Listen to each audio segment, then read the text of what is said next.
Coba pikirkan ini, jika seseorang menggantikan posisi orang lain dalam suatu pekerjaan, ada dua kemungkinan. Ia bisa bekerja lebih baik dari pendahulunya atau justru merusak sistem yang sudah berjalan. Setiap pengganti selalu membawa potensi ganda, memperbaiki atau merusak. Al-Quran mengangkat pola ini sejak awal ketika Allah berfirman dalam surat Al-Baqarah ayat 30 di kalimat وَإِذْ قَالَ رَبُّكَ لِلْمَلَائِكَةِ إِنِّي جَاعِلٌ فِي الْأَرْضِ خَلِيفَةً. Dalam kamus Arab, kata khalifah bermakna seorang pengganti yang menggantikan orang di posisi yang sebelumnya ada. Secara umum, kata khalifah digunakan untuk pengganti kepala suku, anak yang meneruskan posisi ayah, generasi setelah generasi. Tidak ditemukan makna penguasa. Secara Qur'ani, kata khalifah bukan pergantian dalam hal kekuasaan, melainkan pergantian mengemban amanah di bumi. Dalam bahasa modern, khalifah dimaknai pemimpin, raja, atau simbol kejayaan. Terjadi penyempitan makna ekstrim dari pengemban amanah menjadi status kekuasaan. Kesalahan umum yang terjadi, manusia mengira khalifah adalah penguasa.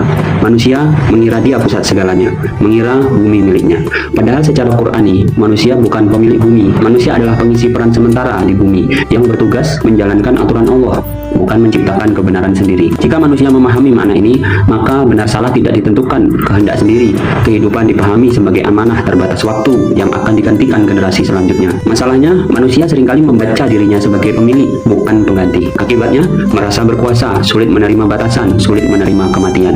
Padahal struktur kata khalifah mengandung kefanaan. Manusia lupa bahwa ia sementara. Di bumi, manusia memiliki potensi merusak karena manusia punya kehendak, punya ambisi, punya ego, bisa melampaui batas. Tanpa kesadaran, potensi merusak ini menjadi aktif. Manusia diberi kemampuan berpikir dan mengelola. Masalahnya, kemampuan sering berubah menjadi merasa paling benar, merasa paling tahu, berbicara atas nama Tuhan. Disinilah muncul tirani, baik individu maupun kolektif. Tanpa ilmu dan kesadaran, manusia membuat keputusan emosional, tindakan destruktif, kebijakan tanpa hikmah. Jika manusia lupa akan diganti, maka ia menumpuk, ia serakah, ia tidak peduli dampak jangka panjang. Padahal manusia sebagai khalifah adalah estafet yang akan digantikan.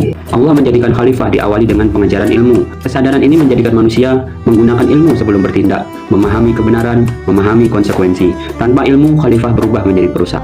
Sangat penting menguatkan dimensi hamba dalam diri khalifah. Kesadaran bahwa ia hamba menjaga agar kekuasaan tidak absolut, keputusan tidak egoistik, ambisi tidak tak terbatas. Kesadaran paling dalam adalah menyadari bahwa manusia menerima kefanaan atau sementara.